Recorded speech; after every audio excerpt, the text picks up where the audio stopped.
David Gendris is here. Okay, so. Oh, I see. There's a bunch more people. Okay. All right. Oh, I see. Everybody's here. Hello, everybody. I was only looking at the first 4 people before. Ollie, Gina. Let's see, who else do we see? Shane, Lisa, Tom, David Gendris. Nice. We had a good crowd. All right. For anyone who wasn't here a couple of minutes ago, Yep. we're just gonna be going over some basic bike maintenance tonight. We'll be doing some drivetrain and some brake maintenance. Hopefully we get something out of it. If not, then let me know and we'll adjust for next time and we'll get some different topics up. All right. This is my first time in Hollywood, so hopefully I'm looking all right on camera. But all right, let me set this up and I'm gonna switch my camera around here. So Yeah. Get this ready to go here. You look like an Orthodox Jew without the payas. Oh, geez, the only reason I'm wearing a hat is because I haven't had I like the beard. a haircut. Thanks. Less maintenance this way.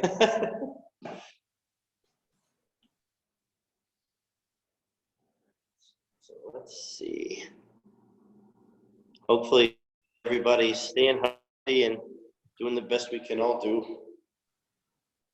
All right, Chris, it's time. Why don't you get started? Welcome, everybody. All right. All right. Well, welcome to everybody. And my name's Chris. If anyone doesn't know who I am, my name's Chris DeMeo. I'm a leader with the 5BBC. And tonight, like I said a couple times, we'll just go over one more time. We're just going to do some basic bike maintenance tonight. We're going to start with some drivetrain adjustments and some brake adjustments. So I have 3 different bikes here tonight with 3 different kind of brakes. Hopefully one of them matches what you have on your bike. And we'll go from there. So I guess the first things first, we'll start with kind of a basic maintenance and tune-up stuff for the derailleurs and the drivetrain. We're going to start with the back derailleur tonight. And what I'm going to do is I'm going to kind of move the camera around with me as I go so that everyone can see what's happening. Obviously, this is a pretty generic back end of a bike. We've got our derailleur, we've got our gears, we've got our chain. And if you give me a second, I'm going to throw on a pair of gloves so that I don't get too dirty here. And what we're basically looking to do is, obviously, when it's working right, no one bothers with it because it's doing what it's supposed to do. But when it's not working right, it's very frustrating because it drops the chain, it doesn't shift like it should shift, and it basically just takes a lot of the fun out of riding your bike.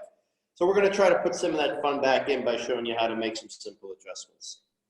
All right, so first things first, this is actually adjusted properly right now. So as we can see, if we're spinning the wheel and I shift down to my next gear, it kind of just rolls on there. We all know what it's supposed to look like, and it does what it's supposed to do. Now, we're going to mess this up completely. So now, if you can hear that clicking and jumping, you'll notice that I'm not really shifting like I'm supposed to shift. It's a little off. So, you can hear it. It kind of wants to jump onto the next gear. There it goes. So you see it won't stay on that top gear now. And there's the problem, because obviously you get to a big hill, you're going to want that gear. So now what we can do is, first of all, let's take a look. I'm going to move this camera. Let's take a look at what bad looks like. So you can see here, you see the chain? This chain ideally should be in a straight line right onto, I don't know if you can see. Here's the chain on the bottom cog here. It should be in a straight line from here to this last gear right here. But obviously, because it's not an adjustment, it's just not ever making it there. So, the easiest thing we can do first to try to adjust this is most bikes will have, all bikes will have an adjustment right here, this little turn screw here that's on the cable itself. Now, I'm going to attempt to show you what's going to happen to this when I turn this. So as I turn this one direction, you're going to see, you'll see this piece is moving left or right. Ideally, what we want to do, since we're on the second gear and it won't make it all the way to the top one, we want to move this whole section. You can see it's kind of almost lined up with the top gear, but it's not really. So what we want to do is we want to take this guy and we want to twist it one way or the other. And you'll see this whole bottom piece will kind of move one way or the other slowly. You see it kind of moving now to the left as I turn this. There we go. So now, if you can see, this gear is now lined up with this gear. And we're almost there. See how it's jumping? It kind of wants to get on there, but it's not quite there. So that's okay. We just adjust a little more. Let's go ahead and do that. And you'll know which way to go because it's only going to go one way or the other. So if it goes too far the wrong direction, just twist it back. Flip third. So now, that gear. Now you can see we're pretty much lined up, and obviously it's on the top gear again. So now if I go ahead, let me put this down for a second. If I go ahead and attempt to shift again, I think we're going to see that this is going to work pretty well now. We shift down, we shift down, we shift up, and we go back onto our top gear. So that's good. Most of the time, 99% of the time, that's going to solve most of your shifting issues. Adjusting the cable adjustment here.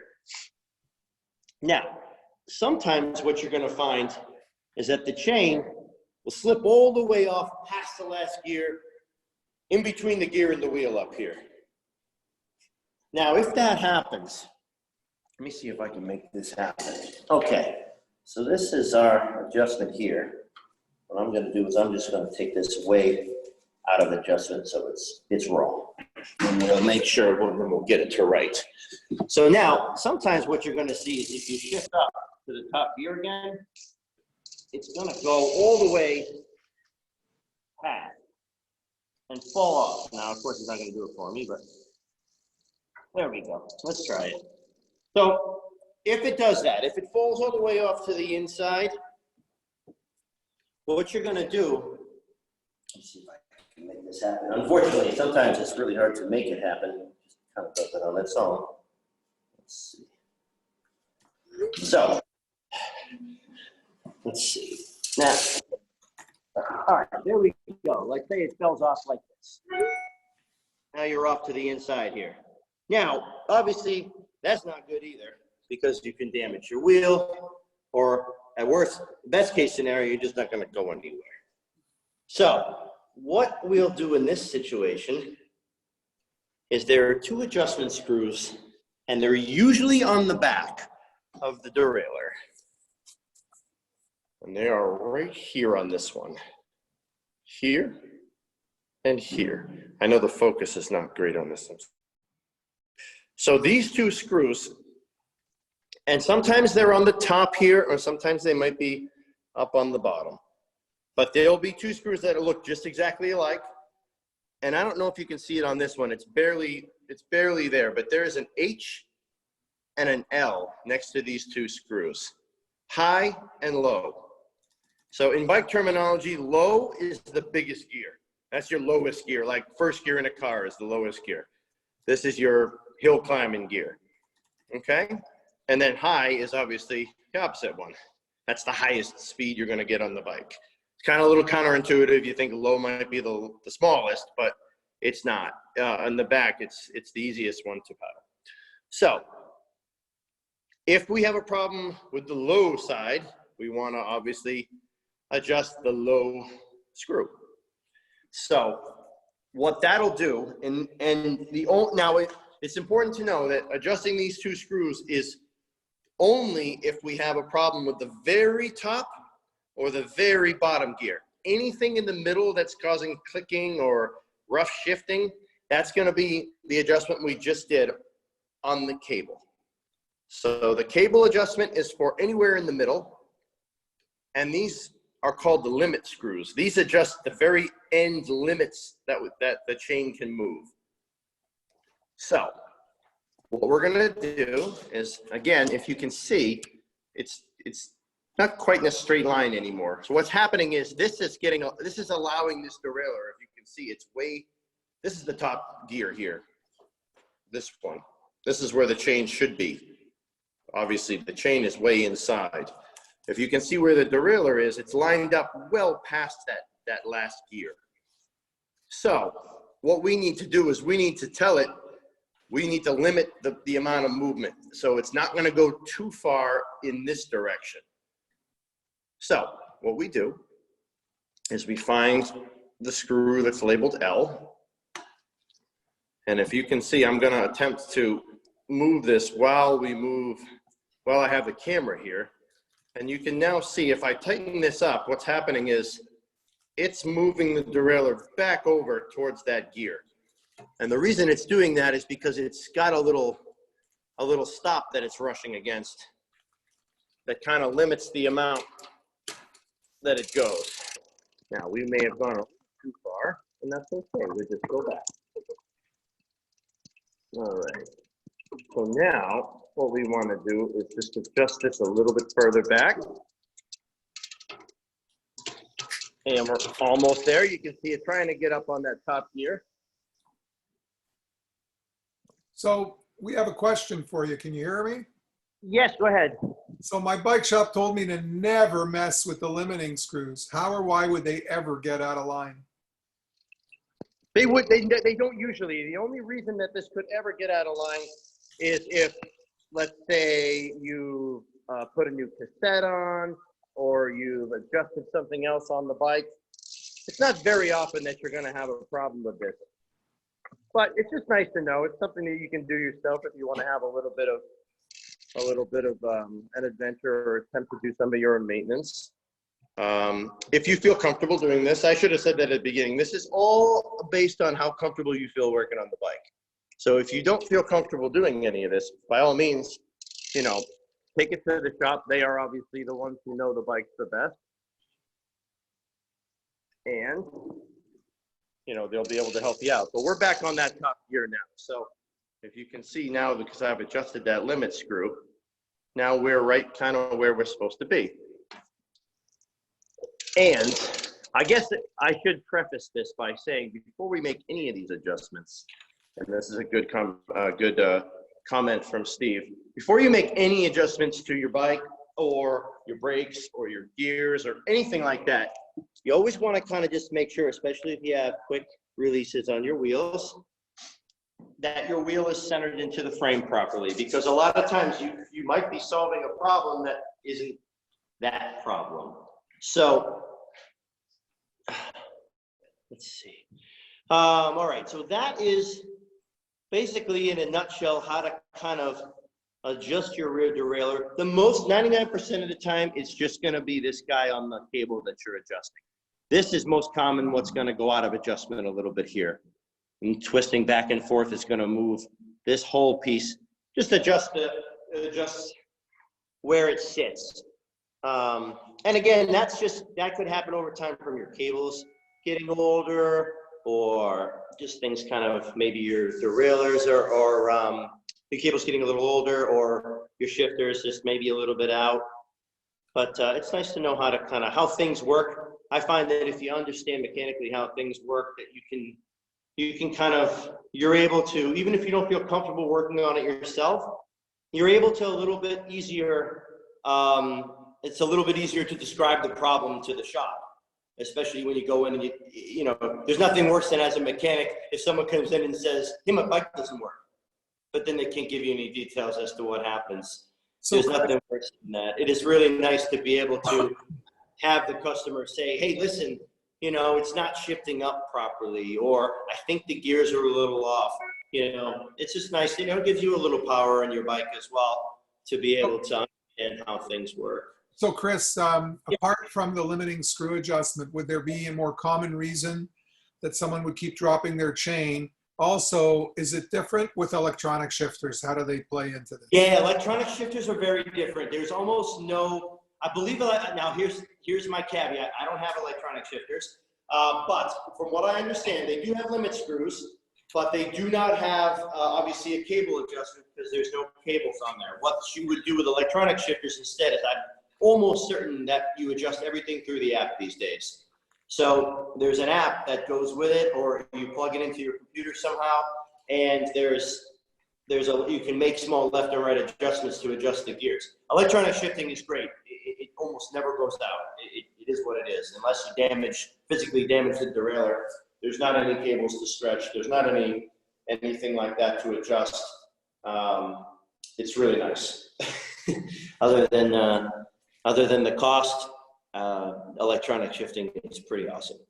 So, I'm sorry, the other question, I missed the other question. Is there another reason that would go out? Not a reason to drop a chain, other than the chain being really dirty or needs to be lubed. Sometimes if the chain hasn't been lubed in a long time, what will happen is it gets stiff. You can get a stiff link in the chain, and it just doesn't curve around these the gears, the cogs properly, and you'll get a lot of issues there. It's real important to do maintenance on that. Just kind of always keep your chain lubed up and clean as best you can. Obviously, dirty stuff doesn't work great. So those are the most common reasons you drop a chain, other than physical damage. The other thing you may want to do is if you do fall on your bike and you land on the derailleur side and you find your shifting is all messed up, take it to the shop. Because especially if the shifting didn't get messed up until you fell, chances are there is a good chance that you may have bent your derailleur. The derailleur hanger is the part of the frame that the derailleur attaches to. On most bikes that are above like a beginner level bike, that derailleur hanger is designed to be weaker than the rest of the frame. And the reason for that is if you do fall, and they want that to be kind of the piece that bends because you can replace it much easier and much cheaper than the frame itself. So especially if you have an aluminum frame bike or even a carbon frame bike, there's definitely going to be a derailleur hanger on there. That could very easily be bent, and if you fall or damage the derailleur side of the bike. So if you've been shifting well and all of a sudden you took a tumble and all of a sudden it's not shifting well anymore, What's the tumble? I would say that you would want to go have it checked out for there. The bike shop will have a tool that will be able to tell if it's bent really quickly.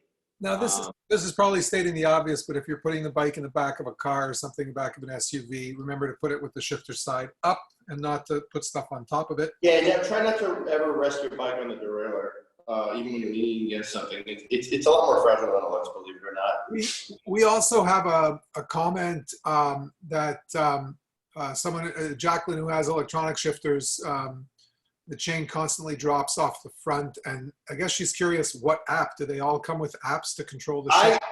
So again, I am not the expert on electronic shifting. From what I understand, it's the newest version of Shimano comes with an app that you can connect wirelessly to the actual shifter control unit. There used to be a USB plug you had to plug into your computer.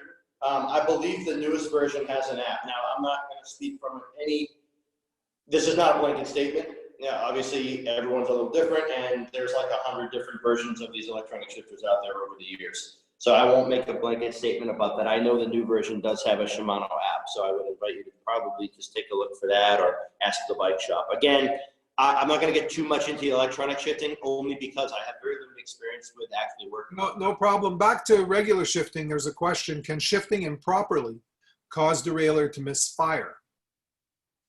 It can, yeah, by misfire, if you mean you're going to miss a shift every now and then, yes. If you cross chain, which is actually how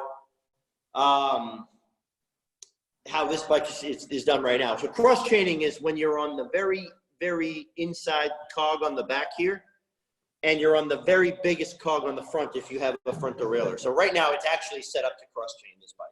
That is not good for the bike because all it does is put extra stress on the chain. And everything is not lined up properly. The bike is not happy like this. you should always, the rule of thumb on modern bikes is if you're in the three top, sorry, I have a, sorry about that. I have a motion detector light in this room, and if I don't move enough, it turns off. If you're on the top 3 gears, or the third gear from the top or closer, you should probably definitely be on the smaller cog in the front, either the middle or the smallest cog if you have a triple, or the smaller cog if you have a double up front.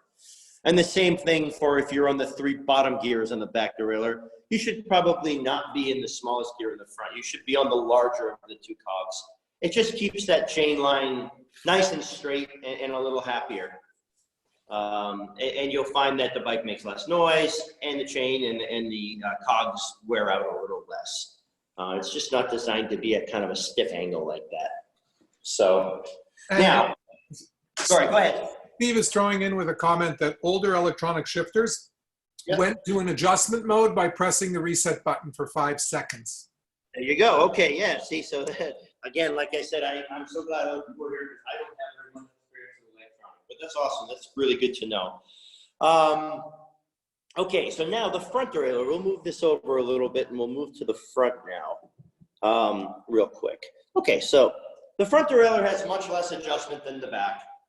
There's the same adjustments, but a lot of times there won't be a barrel adjuster for the front, or if there is, it's in line. It's not back. It's not at the derailleur like the back one was. So we had this cable adjustment is here on the back one. A lot of times, obviously, there's no room on the front to put one of those, so it's not here. On this bike, it happens to be right here on the cable itself. All right, so there's one either on the cable itself, if you have a more modern bike where the cables kind of don't sit on the outside of the frame. So on that older bikes, the cables will be here on the outside. Not even older bikes. For example, here on this bike, this is what I was talking about. So these are your shifter cables here. So they're on the outside of the frame. So there will be an adjustment up here for the front derailleur, obviously on the other side of the bike, but this one's leaning in the wrong direction. This is a mirror image on the other side. You can use this to fine tune your front adjustment. And again, that's only used if you're getting a problem between gears shifting. This front derailleur also has limit screws on the top. So if you're constantly losing your derailleur off to the inside, if it's falling off to the inside and getting in between the frame and the inner gear, or if you're losing it off to the outside and it's falling off, those limit screws are probably not an adjustment. Again, they don't go out on their own, usually. It would take something to happen, either you replace your cables or anything like that. Usually not even in that case because they're set. But if you do find that you have a problem with that a lot, you can attempt to adjust them the same way as the back, just a high and a low. And again, the only difference is the high on the front is the big gear. Same as on the back, but it's on the outside instead of the inside. And the low is for the smaller gear, which happens to be on the inside on the front derailleur.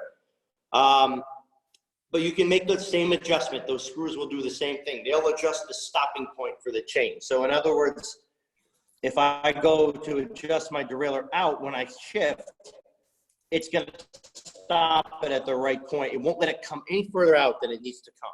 So I won't actually adjust the front on this one. It's not my bike. And it's actually fine, but we did it on the back. It's the same procedure.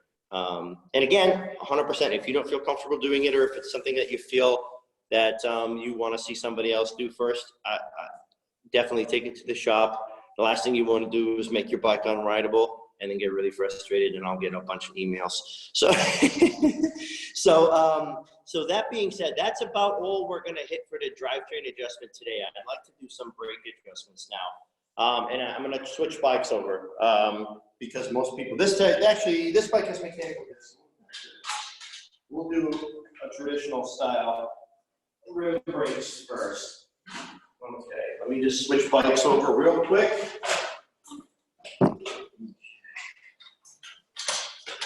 You're going to be able to address mechanical brakes at some point, or is it similar to mechanical shifters? You're not as into that.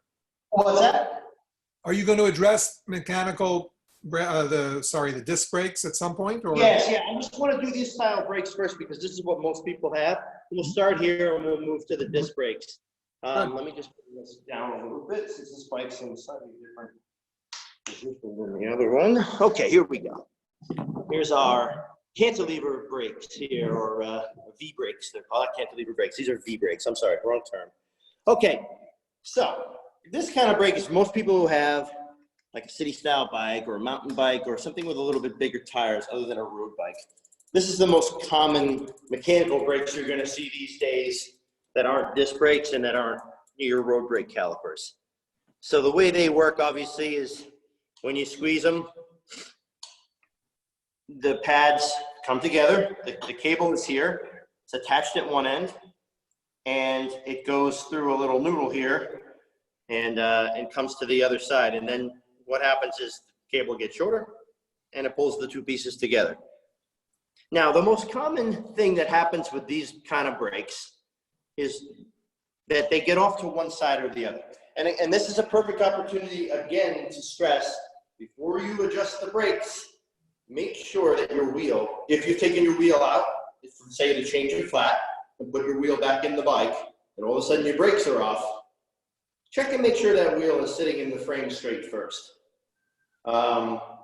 These are mechanical brakes, yeah. Anything that is not hydraulic brakes. Hydraulic brakes are similar to the ones, I saw the question come up. So the hydraulic brakes are similar to the brakes on your car. They work with a fluid inside of them. So they don't have cables. What they have is, there's a hydraulic fluid, and there's in the lever, there's a little piston that squeezes that fluid. And at the other end, there's a little caliper that's, sorry, you can see my hands there, that squeezes together because the fluid pushes them together. Fluid can't be compressed, if we all remember from physics class. I didn't get, this is not my bike. I didn't get this chain clean. This is somebody else's, so I'm not sure what they did. I asked permission to use their bike. I think this is a fairly new bike. Back to the original question. Pretty much any brakes that you see that are going to have cables are mechanical brakes. All right, so that's kind of a good way to discern what kind we're talking about. So the most common, saying that your bike wheel is in straight. We verified that as everything's good the way it's supposed to be. The quick release is centered, and the wheel is centered inside the frame. So we can see, if you look down, you'll see we have an equal amount of space on both sides of the wheel. So between the top one and the bottom one, if you look here and here, you'll see there's an equal amount of space between each side. So we're good. The wheel is straight. So now, a lot of times what will happen is these brakes, you're going to see this is the most common adjustment we need to do with these brakes. A lot of times they'll sit like this. One side will be touching the wheel. The other side is not. And it rubs. Even though there's plenty of space there that's not too tight, what happens is it's not centered. So, and what's going to happen is it's going to rub on the side that's not centered. Super annoying, and it just, it's not efficient. You're fighting against the brakes. So, first things, before we get to that, first thing we'll do is, I don't know if everyone knows how to take this kind of brake apart in order to get your wheel out. We'll go through that. So, this is how the brake's going to look when it's normal. So in order to get this wheel out, if you can see right now, this tire is not going to make it past this. It's too thick. So what we have to do is we release this brake. And the way we're going to do that is we take this little piece of rubber, if it's on here, just pull it off onto the side that has the extra cable. And then you take this noodle here, there's a piece of metal that looks like a macaroni noodle. And then what you'll do is you'll take your hand, I gotta get to the other side so I can make sure my hand's not blocking the camera. You're gonna take this guy here, you're gonna squeeze it in with your hands. And you can see right here, this little hanger piece. What this does is it holds on to this. What we wanna do is we wanna get this noodle out of this piece right here. So you'll see, if we can look here, the top of this is open. So what we do is we squeeze this brake with our hand. I'm gonna put this down for a second, sorry. My first time being on camera here. So we take our brake and we squeeze it with our hands, and we take this noodle and we just pull it up out of the way. And that's going to allow those brakes to open up a whole lot. See how wide they are now? Now we can definitely get that wheel out of there. All right, so now we've dropped our wheel, we've done our work, we put the bike back together. Now to get that brake back together so it works, we do just the opposite. We take our brake, we push it together with our hands, and we take this little piece right here, and you can see there's a stopper here. This little nubbin is not going to allow it to go past this. So what we want to do is we want to get that back up in that little hole there. Whoop, right like that. Now that brake is back on there properly. And if I squeeze the brake handle, you'll see that it works the way it should. Okay, so now, again, we'll go back to, let's say that this isn't even. You got one side that's touching the wheel, one side that's not. Okay? There's a couple of adjustment screws that allow us to decide where the center is on this. And they are right here. There's one on either side. There's one here. And there's one here. They both look exactly the same. So, here's a nice rule of thumb to remember. If we turn this in, if we turn it so it tightens the screw, lefty loosey, righty tighty, if we go to the right and tighten this screw, it's going to make this arm pull away from the wheel. So whichever side is further away, we want to tighten that other side, that side a little bit, and it's going to bring the whole brake kind of back together. You may have to loosen the other side a little bit as well to kind of get a little bit of tension off to keep it centered. Now, the best way to do this test is once you make the adjustment, squeeze the brakes a couple times and let it kind of settle into its normal again, because that's going to really show you where it's sitting. If you just make the adjustment but don't move the brakes, sometimes there's some friction in there that it won't allow it to move and settle where it's supposed to settle. So ideally, we want to have pretty much, I don't know if you can see that, the same amount of space between each one of these pads and the wheel. Now, how much there is going to be dependent on your bicycle, because sometimes the levers are different on bikes. Sometimes people's preference for how they want the brakes to feel is different.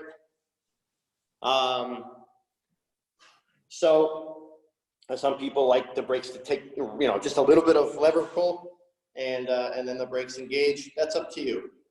But you can adjust the brakes properly there. If you find that you're pulling on the brake lever all the way and you're just not stopping, or you have to pull all the way and the brake lever touches the handlebars, there's an adjustment up here to change that. So here's the brake lever for the back. If I find that I'm pulling this whole thing and if you can see, it's touching the handlebar right now, well, we're not getting full power out of that brake because the brake lever is stopping us from being able to pull it more.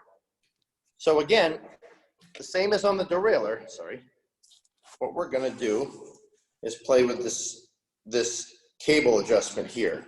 And they're up here on the levers on this guy. So what we do is, you can see that this one is turned all the way in right now. There's no screw showing. So this is all the way turned in. The more I loosen this out, the more screw I have showing, in other words. I don't know if you could see, but now I have some screw showing in between the body of the lever and this cable adjustment. The more I have there, the tighter this brake lever is going to be. So see, now it's tight. I can't touch the handlebar with it anymore. So now what that's doing is that's taking that back brake and it's adding some tension on the cable, and it's bringing these guys in a little bit closer. So there's less play in there, in other words, so before it starts to grab the wheel. Okay, so you can adjust your brakes that way. And then once you find your good adjustment, there's a little screw on the inside right here.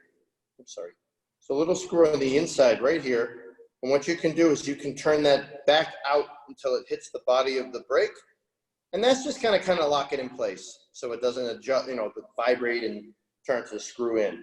So right now, you can see there's a lot more of that thread showing there. This is pulled out further than it was when we began. And by doing that, we've made the brakes a little more sensitive. And same adjustment on the front. It's the exact same thing. Okay, so that is a little run through of the V-brakes. The other adjustment that you might have to do is that you might have these pads might not be touching the right part of the wheel. These guys are. You see, when they squeeze onto the wheel, I'm only touching the metal part, not the rubber. Real important. If this is touching this rubber part of the wheel, you're going to get a flat real quick because that rubber is going to wear away and the friction is going to happen. It's no good. It's going to end up putting a hole in your tire and wearing out the rubber. So if you do need to make that adjustment, there's a screw right here, an Allen key. You can use an Allen head, Allen wrench for that. And you can adjust this. You can loosen it, and this will now be able to move up and down and twist back and forth. So you can, what I would recommend doing is loosening this up, squeezing the brakes, and then lightly so you can see where it sets, and then adjust wherever you need to be. Hold the brakes down tight, and you can tighten that guy back up, and that'll sit right where it's supposed to be. So again, these aren't things that just come out of adjustment on their own, but let's say you had to replace a set of brake pads on your bike. Now you can do it yourself. You don't have to rely on the shop if you feel like it's something you want to try. So that's your V-brakes. So now what we're going to do is we're going to switch bikes again, and we'll put on a bike with a more traditional style road brakes on there. So you have some caliper brakes, and we'll do an adjustment on those. I'm trying to get at least one tile of each brake on here so that we can have everyone see something that looks like their bike. This is my wife's bike, so if I break it, I get yelled at. Let me bring this down a little. I'm gonna have to hold this. Okay, so these are the traditional road style calipers. The cable comes in from the side and squeezes the brakes, and they, both sides hit. So to adjust this, again, we have the same screw adjustment. We're seeing a pattern here. The same cable adjuster is on here that was on the other brakes, except that because this is a road bike, those adjustments aren't up here at the handles. They're down here at the brakes. So that's the only difference. The last bike had more traditional flat bar style brakes, and this bike has your traditional road bars on it. So the adjustment is here. Again, you just loosen up this little guy here. This is your lock screw that keeps everything from vibrating out of adjustment. And you can turn this to adjust the brakes however you need them. Turning the screw in so you see less threads here will make the brakes wider. Pulling up this so it makes the tension on the cable more will bring your brakes closer to the wheel. So you can adjust that.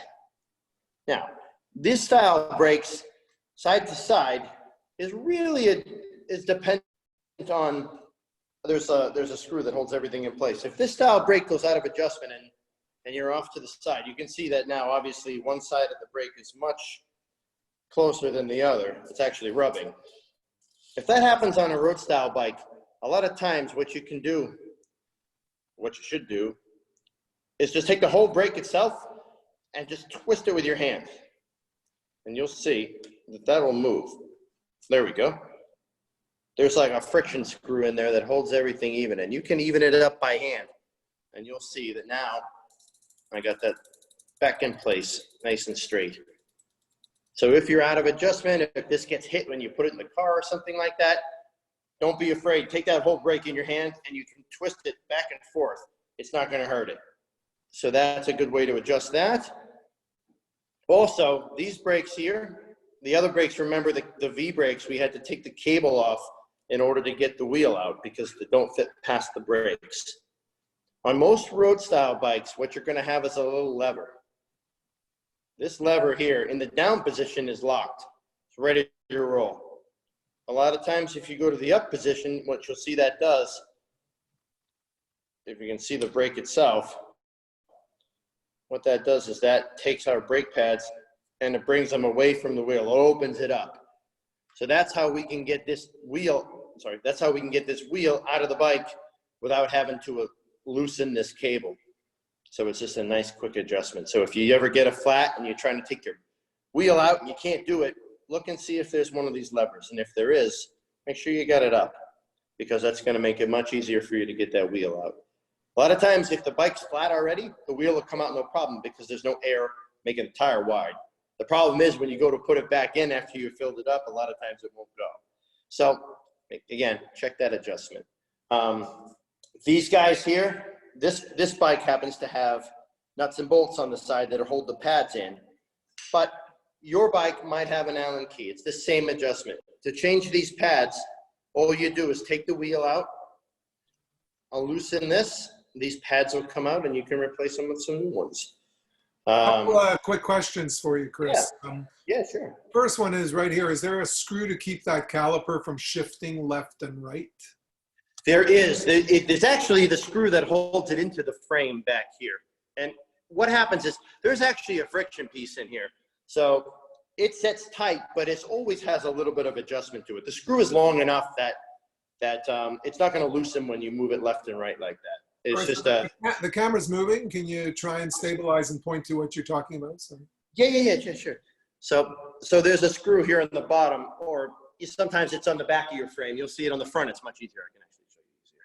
This screw right here goes all the way through the frame and holds the brake on. So it goes through to here and holds the brake onto the frame. Once that's tight, it's going to have a little play in it, which is normal. And then you can just adjust that. There's nothing you can make sure that that's tight. They don't often loosen up on their own, very rarely. It's a long enough screw that what will happen is if that's loose, you're going to feel it long before it falls off the bike. You're going to have some problems with it. You'll feel the brake shifting and you'll feel all sorts of weirdness and you'll hear some clattering and clunking and stuff like that. So you have a compliment on the color of the bike. It's actually an interesting frame. Thanks. Also. Question though, when do you know when you have to change cables? When do the cables reach a point where they need to be replaced? Okay, so as a rule of thumb, you can do it one of two ways. You can be adventurous and just wait till they break, which is not recommended because you never know where that's going to happen, and you could be stuck someplace. My recommendation is some people like to change them every season. They'll take their bike and have the cables adjusted. I say every couple of years, if you don't see any physical damage to your cables, and what you're going to look for is any sort of fraying. Obviously this is a good cable. This is a new cable that's on here. It's nice and shiny, nice and smooth. No metal pieces sticking out anywhere. We've all seen the end of a cable. If it doesn't have the adjustment on it, it gets all frayed and starts to look like a flower after a while.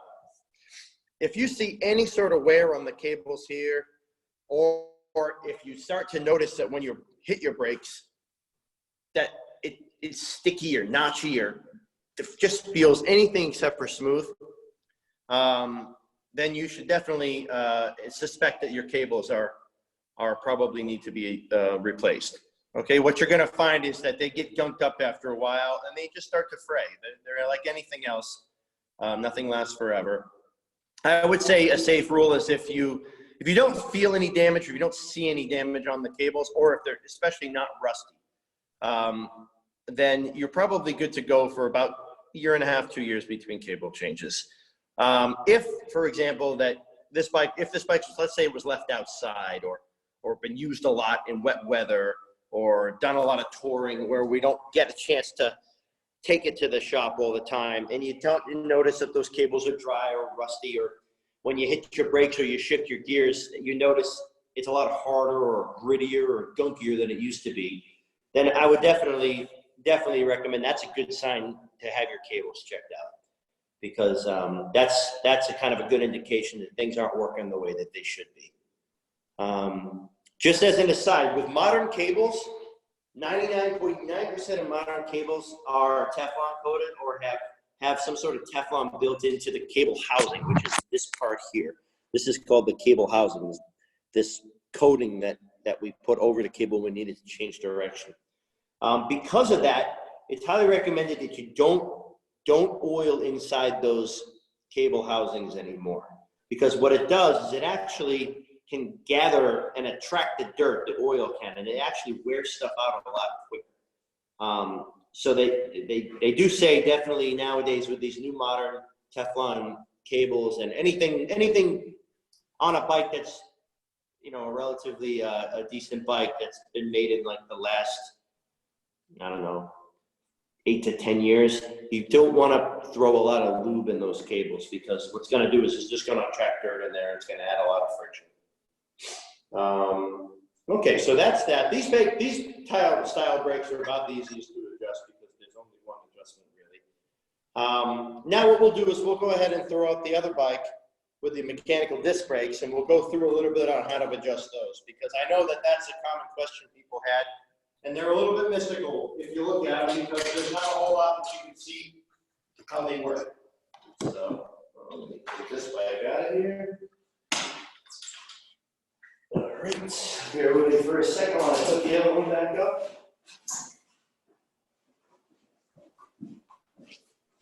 Okay, so I am actually going to focus on the front wheel on this one because it's really easy to see the gear back in the way. All right, so let's do this. Let's bring this over here. This.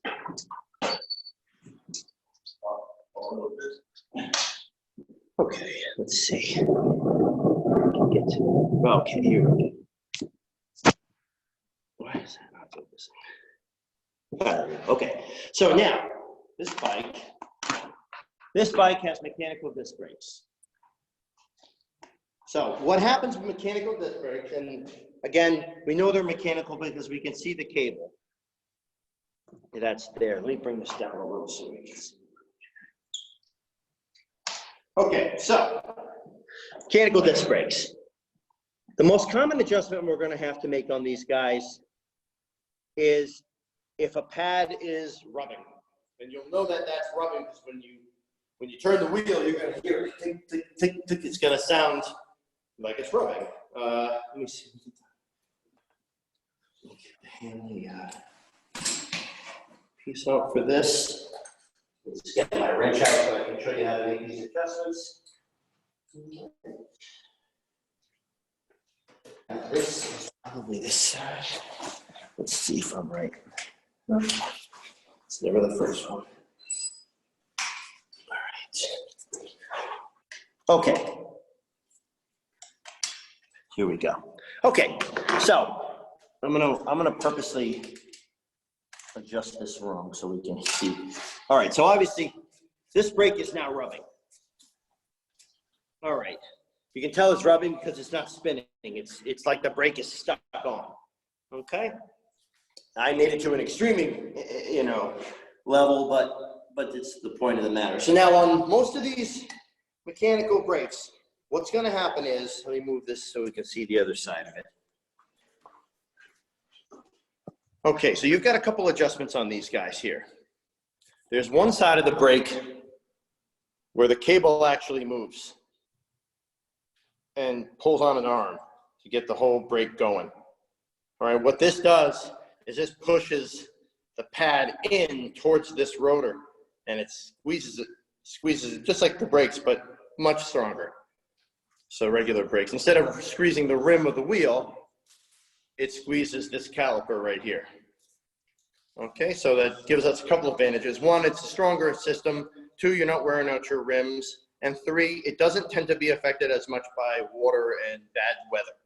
So I don't know if any of you ever noticed when you're in the rain, when you hit your brakes on your regular rim brake bike, it does take a little longer to stop because it has to dry off those rims first, and you're battling that friction of the water.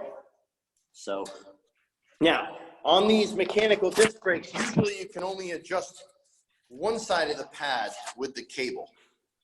So this cable adjustment here, if you make an adjustment on this side, if you tighten or loosen the cable, it's only going to adjust the pad on this side, not on the inside. In just the inside pad, you'll do what we did a second ago.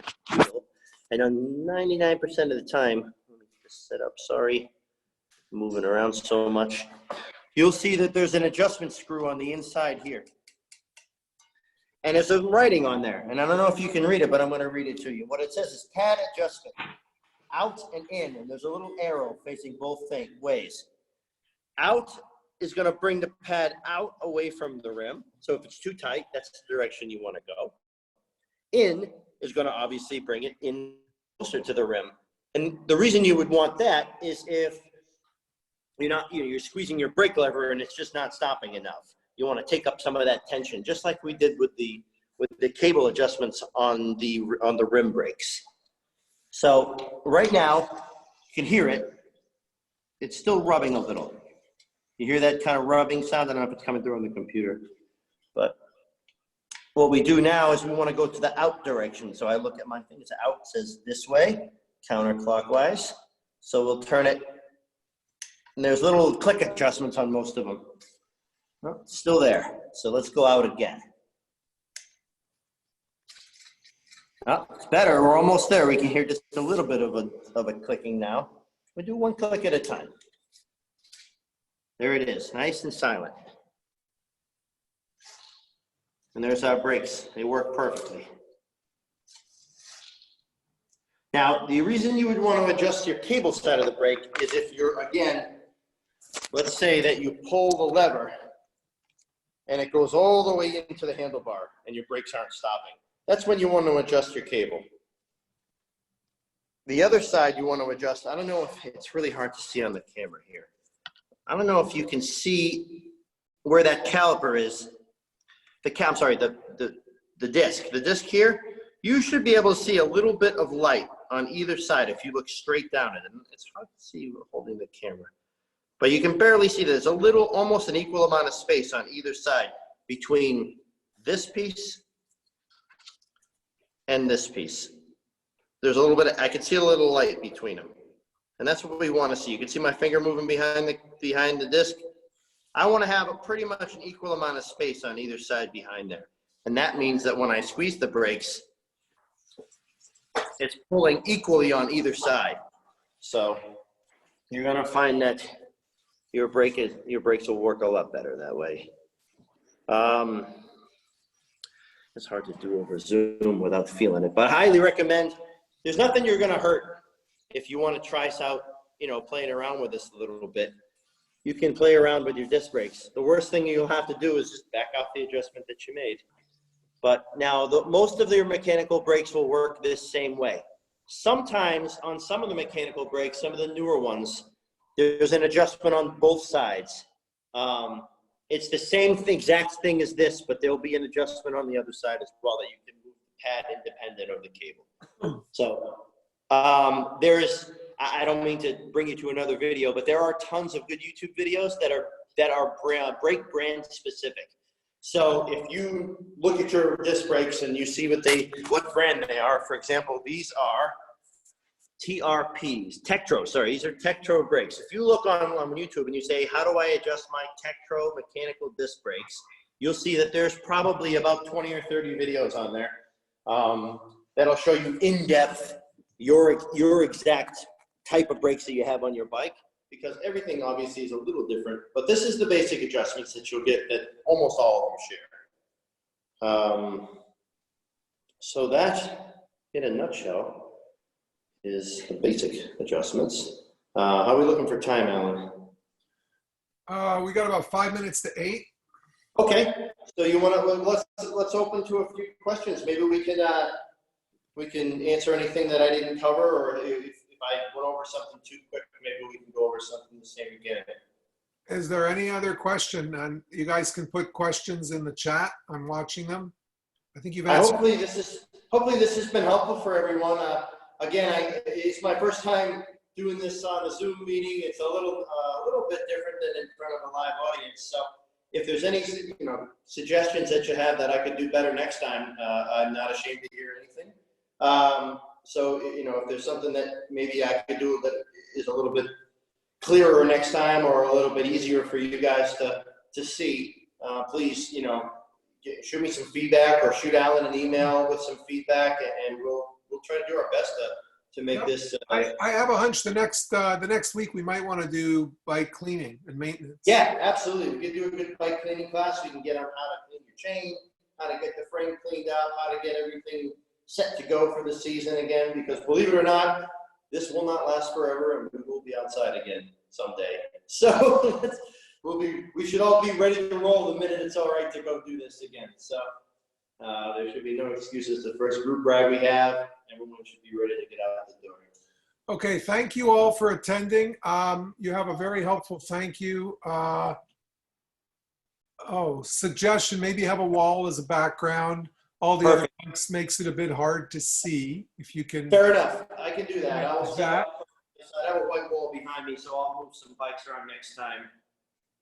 And then the other question is, how about how to remove chains and when you need to do that for a later lesson? So perhaps when we do the cleaning, is that a time to do that, or is that a whole other? We can show how to do that. Yeah, absolutely. Okay. All right. If anyone has anything that they want to see in future lessons, please shoot an email or put it on the Facebook page or whatever. Send me. I see all the Facebook messages that come into it. If anyone has anything specific, you know, reach out and we'll go from there. We're getting cleaning will be great for next time. So we'll do cleaning next Wednesday, same time. I'll be sending out the weekly probably tomorrow morning. You're getting thank yous from everybody. Thank you all for attending. Reminder, we're doing our dance party again this coming Saturday night. And starting the following Friday night, we're going to have a 3 week in a row series where Ed Sobin's going to talk about his trip cross country. So watch for that as well. So we got a nice, robust agenda to keep us busy while we're inside. Thank you so much, Chris. Great job. All right. Thanks, everyone, for showing up. I really appreciate you giving me your time. And this has been great. Anything we can do to keep everybody in the bike mentality while we're obviously can't get together in real life. All right. But thanks a lot. I really appreciate everyone coming. Thank you very much. Thank you all. Take care. Bye-bye. Stay safe.